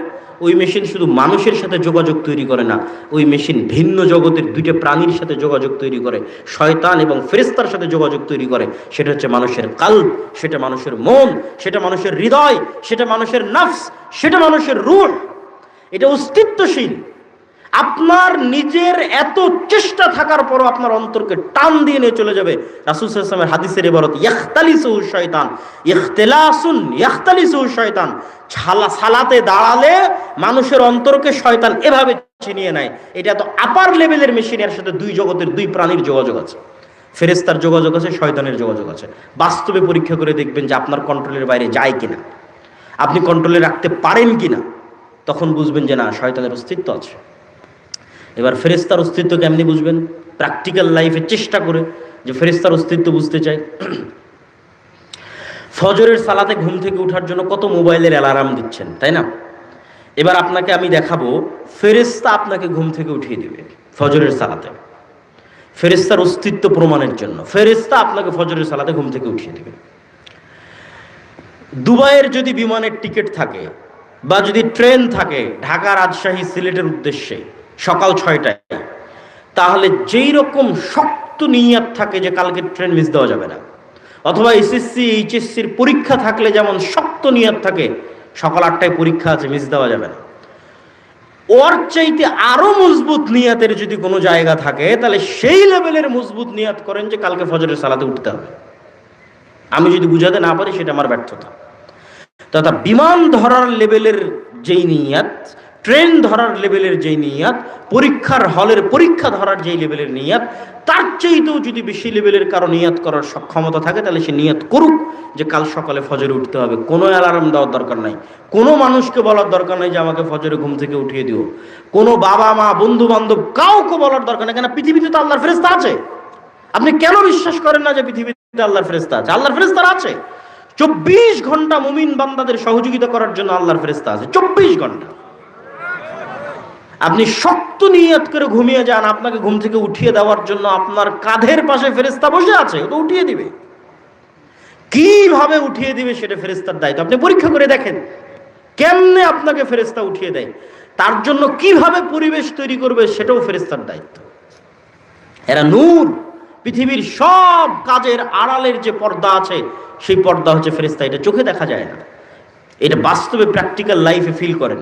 আপনাকে ঘুম থেকে উঠানোর জন্য এখন আপনার বাচ্চাকে কাঁদাবে, আপনাকে ঘুম থেকে উঠানোর জন্য এখন বিদ্যুৎ চলে যাবে, আপনাকে ঘুম থেকে উঠানোর জন্য জোরে ঝাপটা বাতাস এসে আপনার বাড়িতে লাগবে, আপনাকে ঘুম থেকে উঠানোর জন্য কোথাও আপনাকে মশা কামড় দিবে, কি আপনাকে ঘুম থেকে উঠানোর জন্য সরাসরি এতদিন কোনোদিন ফজরের আজান আপনার কানে যেত না, আজকে ফজরের আজান আপনার কান দিয়ে ঢুকে একদম হৃদয়ে গিয়ে লাগাবে, সেটা করার জন্য আল্লাহর ফেরেশতা আছে। আপনি সকালে ঘুম থেকে উঠে যাবেন। আল্লাহর ফেরেশতার অস্তিত্ব রিয়াল লাইফে যদি অনুভব করতে চান, একটা কাজ দিলাম, তো ফেরেশতাদের সাথে বন্ধুত্ব করতে হবে, শয়তানের সাথে না। ফেরেশতাদের সাথে বন্ধুত্ব এবং শয়তানের সাথে বন্ধুত্ব দুটো পরস্পর বিপরীত। কোরআনে হাদিসে এই পরস্পর বিপরীতে পরিপূর্ণ। বাড়িতে প্রবেশের সময় বলছেন আসসালামু আলাইকুম, তাহলে শয়তান পালিয়ে যাবে, কে ঢুকবে? ফেরেশতা ঢুকবে। একটা আরেকটার বিপরীত, যেখানে শয়তান আছে ওখানে ফেরেশতা নাই, যেখানে ফেরেশতা আছে ওখানে শয়তান নাই।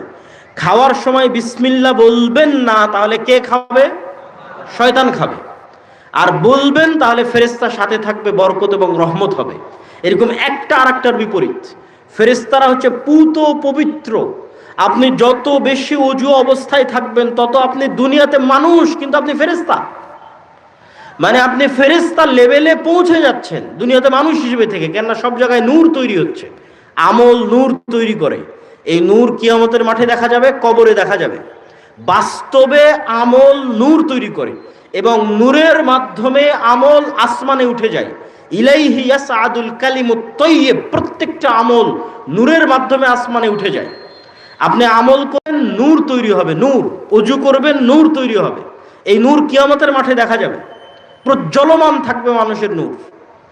এবং আপনার নূর দিয়েই সিরাতে মুস্তাকিমে আপনি দ্রুত গতি তৈরি হবে, কবরের অন্ধকার আলোকিত হবে।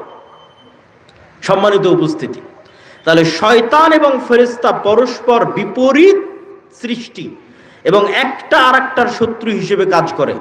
মানুষের সিদ্ধান্ত নেওয়ার দায়িত্ব, মানুষ ফেরেশতার সাথে বন্ধুত্ব স্থাপন করবে না শয়তানের সাথে বন্ধুত্ব স্থাপন করবে। যদি ফেরেশতার সাথে বন্ধুত্ব স্থাপন করে, নেককার বান্দাদের অন্তর্ভুক্ত হয়ে ফেরেশতাদের চেয়েও শ্রেষ্ঠ হয়ে যাবে, ফেরেশতাদের চেয়েও শ্রেষ্ঠ স্তরে পৌঁছে যাবে, কেননা মানুষ তো এমনি ফেরেশতাদের চেয়ে শ্রেষ্ঠ। তাহলে কিছু আমলের কথা আপনারা মনে রাখবেন, অসংখ্য আমল আছে, কিন্তু কিছু আমলের কথা মনে রাখবেন। যেমন দুই একটা উদাহরণস্বরূপ বলি। শুক্রবারের দিন যখন মানুষ মসজিদে প্রবেশ করে, তখন মসজিদের দরজায় ফেরেশতা বসে থাকে এবং নাম লিখতে থাকে কত মানুষ আসবে। খতিব সাহেব খুতবা শুরু করার আগ পর্যন্ত, মিম্বারে ওঠার আগ পর্যন্ত ফেরেশতারা লিখতে থাকে। আর যখন খতিব সাহেব খুতবা দেওয়া শুরু করে, তখন ফেরেশতারা তার লেখা বন্ধ করে দিয়ে খতিব সাহেবের বক্তব্য শ্রবণ করা শুরু করে। পৃথিবীতে একদল ফেরেশতা আছে যারা সাইয়ারুন, ভ্রমণ করতে থাকে, কোথায় মানুষ আল্লাহর নাম উচ্চারণ করছে সেখানে গিয়ে তারা একসাথে ঘিরে ধরে এবং বসে, এবং সেখানে আসমান থেকে সাকিনা, রহমত এবং বরকত অবতীর্ণ হতে থাকে। যেমন আমরা যদি আল্লাহর সন্তুষ্টির জন্য এখানে একত্রিত হয়ে থাকি, তাহলে এখানে অন্য যে কোনো স্বাভাবিক সময়ের চেয়ে এখন ফেরেশতা বেশি আছে না কম আছে? এখন ফেরেশতা এখানে বেশি আছে, অন্য যে কোনো স্বাভাবিক সময়ের চেয়ে এখন এখানে ফেরেশতা বেশি আছে। রাসূলুল্লাহ সাল্লাল্লাহু আলাইহি ওয়াসাল্লাম ফেরেশতাদের বিষয়ে এরকম অসংখ্য হাদিস বলে গেছেন বিভিন্ন আমলের ক্ষেত্রে। যেমন কেউ যদি তার অসুস্থ ভাইকে দেখতে যায়, তাহলে তার জন্য ফেরেশতা ইস্তেগফার এবং ক্ষমা প্রার্থনা করতে থাকে।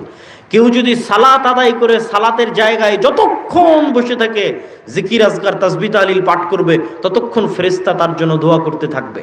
যারা সালাতে প্রথম কাতারে দাঁড়ায় তাদের জন্য ফেরেশতা দোয়া করতে থাকে। এরকম অসংখ্য হাদিস আছে। এগুলোর মাধ্যমে ফেরেশতাদের সাথে বন্ধুত্ব তৈরি হয়। আপনি আপনার সাথে ফেরেশতাকে দেখেও ফেলতে পারেন, অসম্ভব কিছু নয়। ফেরেশতার আলামত এবং অস্তিত্ব অনুভবও করে ফেলতে পারেন, অসম্ভব কিছু নয়। রাসূলুল্লাহ সাল্লাল্লাহু আলাইহি ওয়াসাল্লামের একজন সাহাবী রাতের বেলা কোরআন তেলাওয়াত করতেছে, সহিহ হাদিস। তো ঘোড়ার আস্তাবলের পাশে কোরআন তেলাওয়াত করতেছে। তো কোরআন তেলাওয়াতে ঘোড়া এমন ভাবে লাফানো শুরু করেছে যে ওই সাহাবী বলছে যে আমার বাচ্চার উপর ঘোড়া উঠে যেতে পারে, এই ভয়ে আমি তেলাওয়াত বন্ধ করে দিলাম। ঘোড়া যখন থেমে গেল, আবার তেলাওয়াত শুরু করলাম, আবার থেমিয়ে দিলাম, আবার তেলাওয়াত শুরু করলাম। 3 বার এই ঘটনা ঘটার পর আমি আর তেলাওয়াত করলাম না। পরের দিন রাসূল সাল্লাল্লাহু আলাইহি ওয়াসাল্লামকে এসে বললাম ঘটনা এই।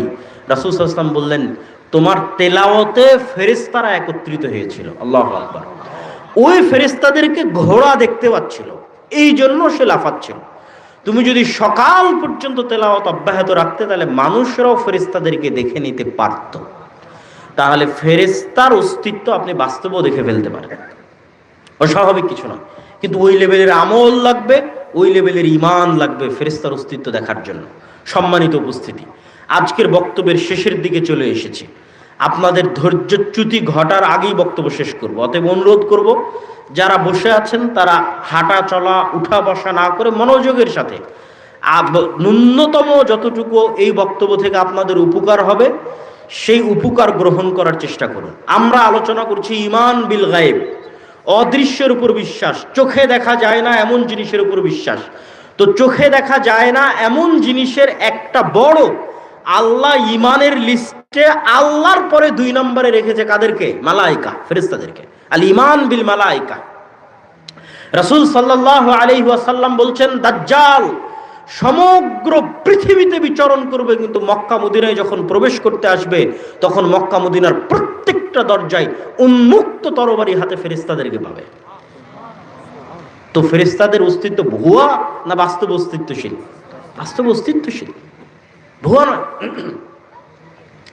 এবার দ্বিতীয় আর একটা ঈমানের সংক্ষিপ্ত কথা বলবো, আল ঈমান বিল আখিরাহ, পরকালের উপর বিশ্বাস। আমরা মুখে বলি যে আমরা পরকালে বিশ্বাস করি, বাস্তবে কেউ পরকালে বিশ্বাস করে না। পরকালের বিশ্বাস ইয়াকিনের লেভেলে নয়। ফলত দেখবেন বাস্তব জীবনে আমরা সকল সিদ্ধান্ত দুনিয়াকে কেন্দ্র করে গ্রহণ করি। একজন 5 ওয়াক্ত নামাজি ব্যক্তিও দুনিয়াকে কেন্দ্র করে সিদ্ধান্ত গ্রহণ করে। একজন সিয়াম পালনকারী ব্যক্তিও দুনিয়াকে কেন্দ্র করে সিদ্ধান্ত গ্রহণ করে। কেননা তার পরকালের উপর বিশ্বাসের মাত্রা ইয়াকিনের লেভেলে নয়। যে পরকালের জীবন প্রকৃত জীবন, দুনিয়ার জীবন কোনো জীবন নয়, এবং পরকালে আল্লাহ আমাদের পুনরায় জীবিত করবেন, এই বিশ্বাসের মাত্রা, যে যেন কিয়ামত হয়ে গেছে, যেন আমরা মৃত্যুবরণ করেছি অতীতকাল। আল্লাহ সুবহানাহু ওয়া তাআলা কোরআন মাজিদে কিয়ামতের কথা বলতে গিয়ে বহু জায়গায় অতীতকালের কথা বলেছেন, যে কিয়ামত সংঘটিত হয়ে গেছে, হবে এটা নয়। আব্দুল্লাহ বিন আব্দুর রাজ্জাক আজকের প্রোগ্রামে আসবে এটা সন্দেহযুক্ত। নাও আসতে পারি, নাও আসতে পারতাম, কিন্তু এখন আব্দুল্লাহ বিন আব্দুর রাজ্জাক এই প্রোগ্রামে এসে গেছে, এটা সন্দেহ না, এটা নিশ্চিত, নিশ্চিত। তো আল্লাহ বলছেন তোমরা বিশ্বাস করো। মানুষ কিন্তু বিশ্বাস করে এই লেভেলে, আমি মনে হয় মারা যাব, সবাই তো মরছে, আমিও মারা যেতে পারি, হয়তো কিয়ামত হবে, হয়তো জান্নাত এবং জাহান্নামে যাব। এই লেভেলের বিশ্বাস করলে আপনি কোনোদিন সঠিক সিদ্ধান্ত নিতে পারবেন না। আপনার বিশ্বাসের লেভেল নিয়ে যেতে হবে, মুসলমানদের বিশ্বাসের লেভেল নিয়ে যেতে হবে যে মৃত্যু হয়ে গেছে, আমি মারা গেছি। এটা কল্পনা করা কঠিন কিছু নয়। দেখেন আজকে 2025 সাল, আমরা এখানে যদি গড়ে 20, 30, 40 বছরের মানুষ বসে থাকি, তাহলে 2100 সালে, 2099 সালে আমরা কেউ পৃথিবীতে নাই, কেউ নাই। তাহলে এখন পৃথিবীতে 2100 সাল চলতেছে, আমরা সবাই পৃথিবী থেকে বিদায় নিয়েছি। অন্তত এখানে যতজন উপস্থিত আছে কেউ নাই পৃথিবীতে, সবাই পৃথিবী থেকে বিদায় নিয়েছে অতীতকাল। এবং কিয়ামত সংঘটিত হয়ে গেছে, হবে, এটা আবার কি হয়ে গেছে সংঘটিত। কবর এবং কিয়ামতের মাঠের বিচার সব সম্পূর্ণ হয়ে গেছে। এখন আমরা জান্নাতে অথবা জাহান্নামে আছি। জাহান্নামের কথা বাদ দিলাম, আল্লাহ আমাদের জাহান্নাম থেকে হেফাজত করুক, আল্লাহুম্মা আমিন। মনে করেন জান্নাতি আছে। এখন জান্নাতের সর্বনিম্ন স্তর, যেটা আল্লাহ সুবহানাহু তাআলা ধরেন আমাদেরকে জান্নাতের সর্বনিম্ন স্তরে দিয়েছে। এখন জান্নাতের সর্বনিম্ন স্তরই ধরেন গোটা আসমান এবং জমিনের সমান। আল্লাহু আকবার। তো জান্নাতের সর্বনিম্ন স্তরে গিয়ে জান্নাতীর আফসোস, জান্নাতের সর্বনিম্ন স্তরে গিয়ে জান্নাতীর আফসোস। পৃথিবীতে আপনি যদি স্তরের পার্থক্য বুঝতে চান? কিভাবে বুঝবেন? যখন ট্রেনে সফর করেন, AC seat, AC berth, non AC, আর একদম স্ট্যান্ডিং টিকিট, দাঁড়ানো, কোনো সিটি নাই, এটা হলো স্তর। একজন টিকিট নিয়েছে দাঁড়িয়ে যাবে, একজন টিকিট নিয়েছে বসে যাবে কিন্তু নন এসি, একজন টিকিট নিয়েছে বসে যাবে কিন্তু এসি, আর একজন টিকিট নিয়েছে শুয়ে যাবে, এসি বার্থ। স্তরভেদ।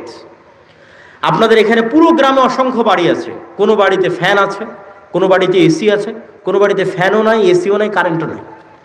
কোনো বাড়ি মাটির, কোনো বাড়ি পাকা, কারো বাড়ি বড়, কারো বাড়ি ছোট, কারো বাড়িতে টয়লেট আছে, হাই কোমোড, লো কোমোড, অসংখ্য স্তরভেদ।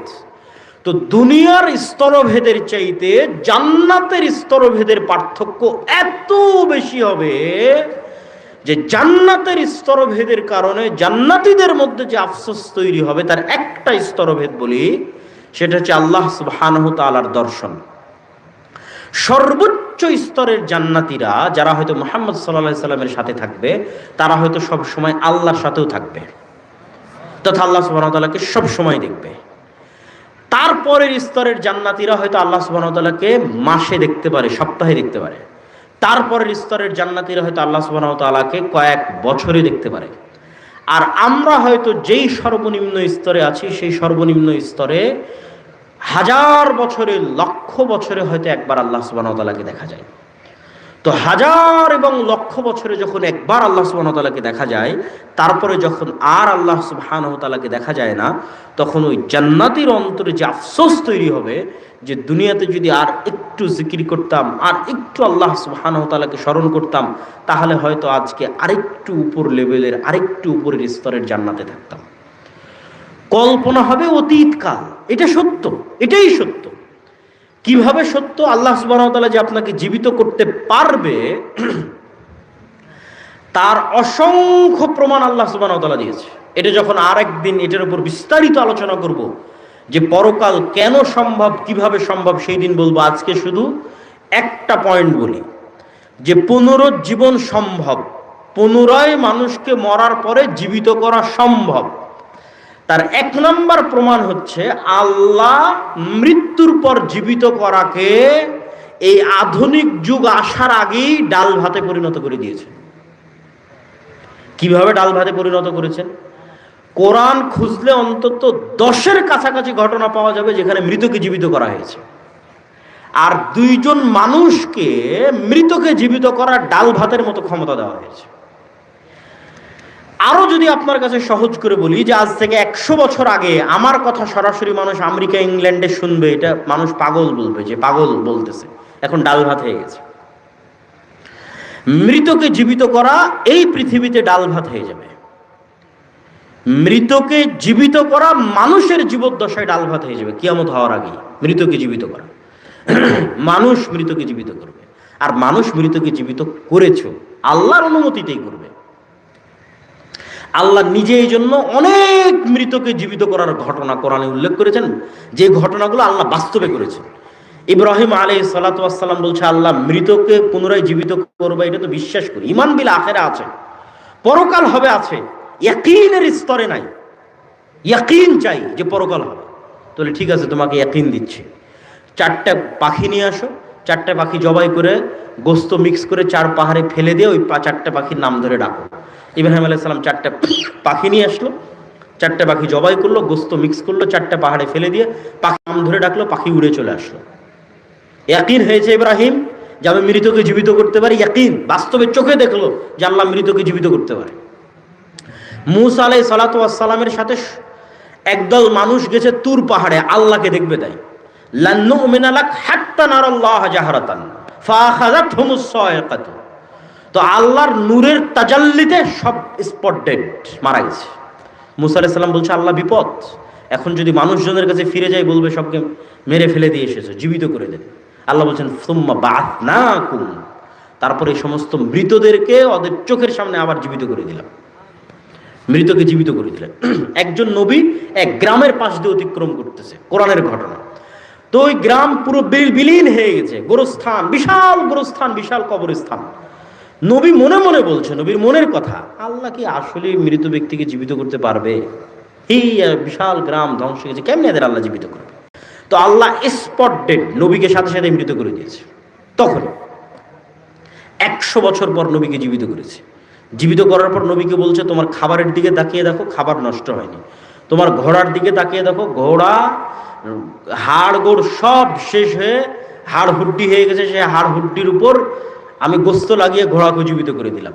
আর তুমি বলো তুমি কতদিন মৃত অবস্থায় ছিলে? বলে আল্লাহ হয়তো 1 দিন অথবা হাফ দিন অথবা 2 দিন 3 দিন। তো বলে না, তুমি 100 বছর মৃত অবস্থায় ছিলাম।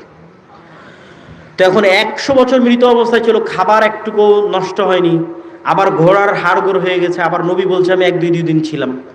এরকম সেম ঘটনা আসহাবে কাহাফের ক্ষেত্রে ঘটেছে। আসহাবে কাহাফের সূরা কাহাফ পড়লে কেন দাজ্জাল থেকে বাঁচা যাবে, সূরা কাহাফে এরকম 4টে ভয়ঙ্কর ভয়ঙ্কর ঘটনা আছে, যে ঘটনাগুলো দাজ্জাল এবং পরকালের সাথে কানেক্টেড। তো আসহাবে কাহাফে কি হয়েছে, 309 বছর তারা ঘুমন্ত ছিল, এক প্রকার মৃত ছিল। তাদেরকে আল্লাহ জীবিত করেছে। মুসা আলাইহিস সালাতু ওয়াস সালামের যুগে একজন ব্যক্তিকে আরেকজন ব্যক্তি হত্যা করে দিয়েছে। মুসা আলাইহিস সালামের কাছে বিচার নিয়ে এসেছে, মুসা আলাইহিস সালাম আল্লাহর সাহায্য চেয়েছে, আল্লাহ বলছে এইভাবে একটা গরু জবাই করো। বিভিন্ন প্রশ্ন, মুসা আলাইহিস সালাতু ওয়াস সালাম শেষ পর্যন্ত গরু জবাই করলেন। গরুর গোশত মৃত ব্যক্তির গায়ে লাগানো হলো, মৃত ব্যক্তি জীবিত হয়ে বলল অমুক আমাকে হত্যা করেছে। আচ্ছা, এইগুলোতে গেল ইন্ডিভিজুয়াল 1টা 2টা হালকা পাতলা ঘটনা। এবার চলে আসি ডাল ভাত। ঈসা আলাইহিস সালাতু ওয়াস সালাম, ডাল ভাত, মৃতকে জীবিত করা, 24 ঘন্টা। মুখ মারা গেছে, গায়ে হাত দিয়ে বিইজনিল্লাহ আল্লাহর নামে জীবিত হয়ে গেল। একটা মাটি নিয়ে এসছে, মাটির তৈরি, মাটি দিয়ে পাখির মতো আকৃতি তৈরি করেছে, বিইজনিল্লাহ ফু দিয়েছে, পাখি হয়ে আকাশে উড়ে চলে গেল। ঈসা আলাইহিস সালাতু ওয়াস সালাম মৃতকে জীবিত করেছেন ডাল ভাতের মতো, এটাই তার মুজিজা, আল্লাহর অনুমতিতে। এবার আপনারা তো দেখছেন গত 100 বছরের সভ্যতা কিভাবে পরিবর্তন হয়ে গেছে, চেঞ্জ হয়ে গেছে সভ্যতা। এরই ধারাবাহিকতায় যখন দাজ্জাল আসবে, তখন দাজ্জালকেও আল্লাহ মৃতকে জীবিত করার ক্ষমতা দিবেন ডাল ভাতের মতো। আল্লাহর সৃষ্টি মানুষ, দাজ্জাল আদমের সন্তান, আল্লাহর সৃষ্টি। ঈসা আলাইহিস সালাতু ওয়াস সালাম আদমের সন্তান, আল্লাহর সৃষ্টি। আল্লাহর অনুমতিতে, আল্লাহর দেওয়া ক্ষমতা ঈসা আলাইহিস সালাম মৃতকে জীবিত করতেন ডাল ভাতের মতো। আল্লাহর দেওয়া ক্ষমতায়, আল্লাহর অনুমতিতে দাজ্জাল কিয়ামতের পূর্ব মুহূর্তে মৃতকে জীবিত করবে ডাল ভাতের মতো। পরকাল এত বাস্তব, মানুষ মৃতকে জীবিত করবে, তো আল্লাহ তো বহু দূরের কথা। তো মানুষ মৃতকে জীবিত করেছে ডাল ভাতের মতো ঈসা আলাইহিস সালাতু ওয়াস সালাম আল্লাহর অনুমতিতে। মানুষ মৃতকে জীবিত করবে দাজ্জাল আল্লাহর অনুমতিতে, অতি দ্রুত, অতি নিকটে। এই আসলো বলে, এই হলো বলে মানুষকে ডাক দিয়ে বলবে তোমার বাপ দাদা 14 গোষ্ঠী সব মৃতকে জীবিত করে দিই কবর থেকে। তো বলে দেন, সব মৃতকে কবর থেকে জীবিত করে দিবে। এটা বাস্তব সহিহ হাদিস। আপনার মৃত দাদা জীবিত অবস্থায় উঠে আসবে, আপনার মৃত পিতা জীবিত অবস্থায় উঠে আসবে। দাজ্জাল বলবে এবার বলো আমার উপর ঈমান আনবা কিনা। কি ভয়ঙ্কর ফিতনা! পৃথিবীর যেটা সবচেয়ে বড় অসম্ভব, সেটা আল্লাহ ডাল ভাত করে দিবেন, সেটা হচ্ছে মৃতকে জীবিত করা। তারপরেও যদি মানুষ বিশ্বাস না করে যে না হ্যাঁ মৃতকে জীবিত করা সম্ভব, তাহলে আর কিছু করার নাই। আর অসংখ্য দলিল এবং যুক্তি আল্লাহ সুবহানাহু ওয়া তাআলা পবিত্র কোরআন মাজিদে তুলে ধরেছে। তাহলে আলোচনার সারমর্ম সামারিতে ফিরে আসে। যখন একদল মানুষের চিন্তা হবে পরকালমুখী, যে মরেই তো গেছি, তাহলে দুনিয়াবি সফলতার মানদণ্ড নিয়ে চিন্তা হবে না যে কি এমপি আমি যদি এটা না করি, এখন দুর্গাপূজার মন্দিরে গিয়ে যদি পাহারা না দিই, তাহলে মানুষ তোমাকে ভোট দিবে না। কেননা চিন্তা কি দুনিয়াবি, চিন্তাটা কি বলেন তো দুনিয়াবি। যখন ঈমান বিল গায়েব, ইয়াকিনের স্তরে, যে আল্লাহর ফেরেশতা তো আমার সাথে আছে, দুনিয়া তো কিছুই নয়, পরকাল বাস্তব। যখন শুধু এই 2টা আকীদা এবং বিশ্বাস ইয়াকিনের লেভেলে চলে যাবে, তখন মানুষ অন্তত আর দিনকে বিক্রি করবে না। না হলে দেখবেন যে এটা এখন বাংলাদেশে বাস্তব ঘটতেছে, যে আপনি ভোটারের মন জয় করার জন্য দিনকে বিক্রি করছেন। আবার ঠিকই যখন ইসকন হিন্দুত্ববাদী, তারা যখন মসজিদের ইমামকে পর্যন্ত গুম করে ফেলতেছে, উঠিয়ে নিয়ে যাচ্ছে, তখন সবাই চুপ। কেন চুপ? কেননা এখানে অন্যরা নাখোশ হবে, যারা নাখোশ হলে আমরা ক্ষমতা নাও পেতে পারি। তাহলে আমি বিশ্বাস করে ফেলেছি কি যে ক্ষমতার উৎস তাদের কাছে। আর বিশ্বাস যদি মুসা আলাইহিস সালামের লেভেলের হয়, তাহলে কি বিশ্বাস হবে? যে আল্লাহ যদি মুসার লাঠিকে সাপ করে দিতে পারেন, তাহলে আমার দাবি দাওয়া আমার আদর্শ যদি ঠিক থাকে, তাহলে আমেরিকার পারমাণবিক বোমকে পানি করে দিতে পারে। দিতে পারে, অসম্ভব কিছু না। কেননা মুসলমানদের কাছে পৃথিবীর সবচেয়ে শক্তিশালী জিনিস আছে, সেটা হচ্ছে সাউন্ড টেকনোলজি। এইটা এখনকার বিজ্ঞান এখন পর্যন্ত আবিষ্কার করতে পারেনি, করাও সম্ভব নয়। সাউন্ড টেকনোলজির কিছু জ্ঞান, ওমা উতিতুম মিনাল ইলমি ইল্লা কালিলা, কিছু জ্ঞান আল্লাহ সুলাইমান আলাইহিস সালামকে দিয়েছিলেন। সাউন্ড টেকনোলজি কি কঠিন কিছু না। এই মাইকেরও কথা বুঝার ক্ষমতা আছে, মাইকের জীবন আছে, হায়াত আছে, সে কথা বুঝে। পৃথিবীর প্রত্যেকটা জিনিসের কথা বুঝার ক্ষমতা আছে। আমরা জানি না কি বললে সে বুঝবে। সুলাইমান আলাইহিস সালামকে আল্লাহ শিখাইছিলেন যে গরুকে কি বললে গরু বুঝবে, আর গরু কি বলছে তুমি কেমনে বুঝবা। পিঁপড়া কি বলছে ওইটা তুমি কেমনে বুঝবা, আর তুমি কি বললে পিঁপড়া কেমনে বুঝবে। পাখি কি বলছে তুমি কেমনে বুঝবা, আর তোমার কথা পাখি কেমনে বুঝবে। এই কথা আল্লাহ কাকে দিয়েছিলেন? এই জ্ঞান সুলাইমানকে দিয়েছিলেন। সাউন্ড টেকনোলজির কিছু জ্ঞান আল্লাহ সুলাইমানকে দিয়েছিলেন। সাউন্ড টেকনোলজি কি, আরো সারমর্ম করি। আল্লাহ সুবহানাহু ওয়া তাআলা সারা পৃথিবী সৃষ্টি করেছেন কুন ফায়াকুন, সব সৃষ্টি করেন আল্লাহ হাও হয়ে যাও, আওয়াজ দিয়ে। আওয়াজ পৃথিবীর সবচেয়ে পাওয়ারফুল জিনিস হচ্ছে আওয়াজ। আর সমগ্র পৃথিবী আল্লাহ ধ্বংস করে দিবেন আওয়াজ দিয়ে।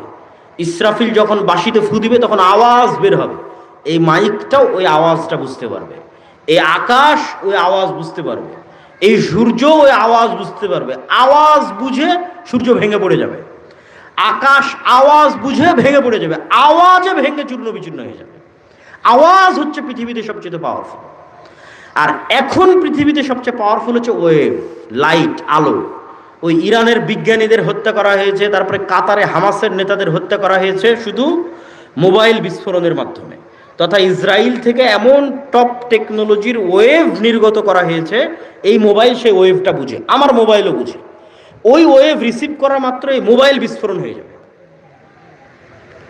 ওয়েভ রিসিভ করা মাত্র বোঝে। তাহলে ওয়েভ যেমন এই মোবাইল রিসিভ করতে পারে, এই মোবাইল আওয়াজও বুঝে, সেই আওয়াজ আমি জানি না।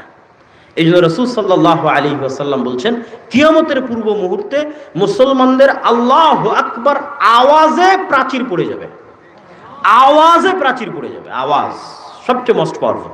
এই জন্য কোরআন আওয়াজ। কোরআন কার আওয়াজ বলেন তো? আল্লাহর আওয়াজ। আল্লাহ সুবহানাহু ওয়া তাআলার কথার আওয়াজ আছে, সাউন্ড অফ আল্লাহ। আল্লাহ সুবহানাহু ওয়া তাআলার আওয়াজ হচ্ছে কোরআন। তাহলে পৃথিবীর সবচেয়ে শক্তিশালী টেকনোলজি মুসলমানদের কাছে আছে, কিন্তু ওইটার উপর ঈমান ইয়াকিন মুসলমানদের নাই। তখন মুসলমানেরা কম্প্রোমাইজ করতেছে। এই কম্প্রোমাইজের রাস্তা দিয়ে কোনোদিন দিন প্রতিষ্ঠা হবে না। আল্লাহর জমিনে আল্লাহর ঈমান বিল গায়বের উপর ইয়াকিনের মাধ্যমে, কোরআনের প্রত্যেকটা আয়াতের উপর ইয়াকিনের মাধ্যমে বিজয় অর্জন হবে। তাতে শক্তিশালী ব্যক্তি ফিরআউনের চেয়েও যদি শক্তিশালী হয়। আল্লাহ সুবহানাহু ওয়া তাআলা আমাদের কবুল করুক, আল্লাহুম্মা আমিন। আমাদের ঈমানকে আল্লাহ সুবহানাহু ওয়া তাআলা মজবুত করে দিক, আল্লাহুম্মা আমিন। ওয়া আখিরু দাওয়ানা আনিল হামদুলিল্লাহি রাব্বিল আলামিন। আসসালামু আলাইকুম ওয়া রাহমাতুল্লাহি ওয়া বারাকাতুহু।